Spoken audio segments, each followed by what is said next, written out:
હવે આપણે આમાંથી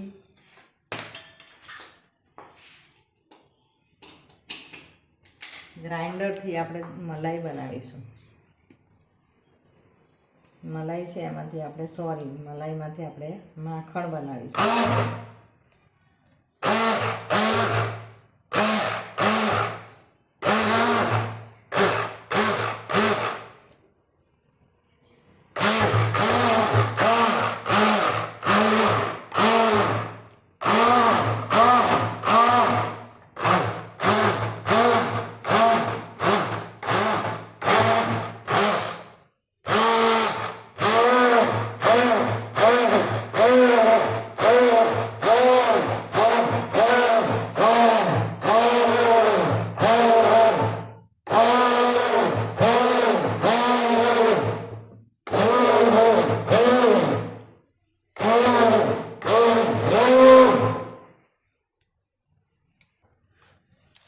મસ્ત માખણ તૈયાર થયું. એટલું મસ્ત માખણ તૈયાર થયું છે.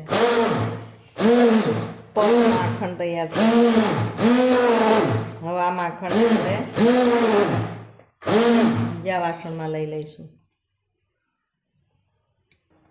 તૈયાર થયેલા માખણને હવે આપણે લઈ લઈશું.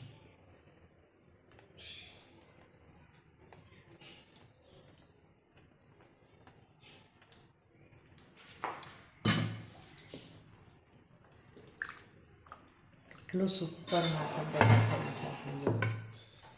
5 જ મિનિટમાં આપણું માખણ તૈયાર. 5 જ મિનિટમાં માખણ તૈયાર થઈ ગયું છે.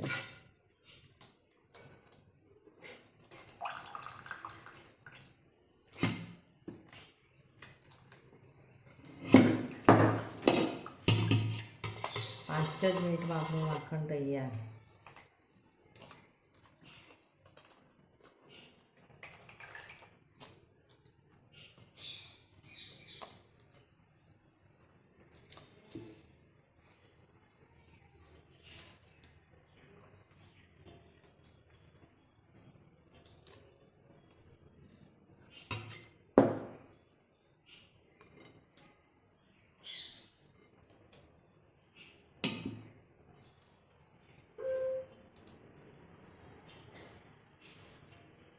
જો આપણું 5 જ મિનિટમાં કેટલું સરસ માખણ તૈયાર થઈ ગયું છે.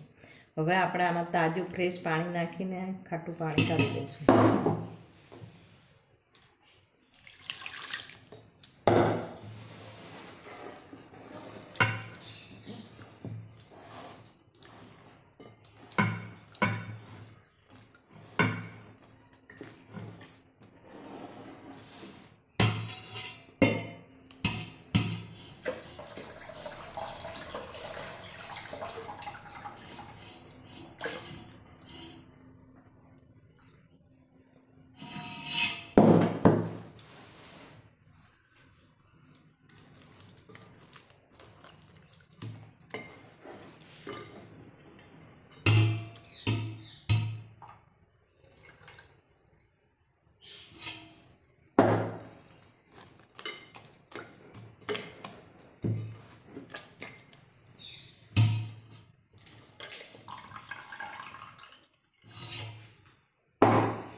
આપણું મસ્ત મજાનું માખણ તૈયાર થઈ ગયું છે. આ માખણમાંથી આપણે ઘી બનાવીશું તો સહેજ પણ ચીટું નહીં હોય અને સુગંધીદાર સરસ મજાનું ઘી તૈયાર થશે.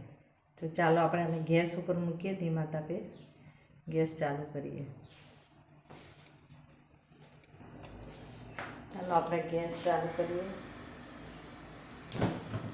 ધીમા તાપે ગેસની ગરમ શરૂઆતમાં ફેન થોડી ગરમ રાખશું, પછી ધીમે ગેસ ચાલુ કરીશું.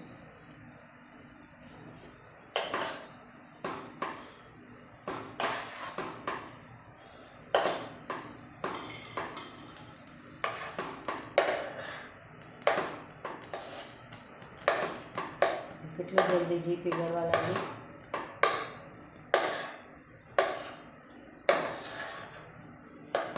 સાત આઠ મિનિટમાં જ આ ઘી તૈયાર થઈ જશે. કારણ કે અંદરથી જે ખાટું પાણી હોય એ આપણે કાઢી નાખ્યું છે. ફક્ત અને ફક્ત મલાઈ છે.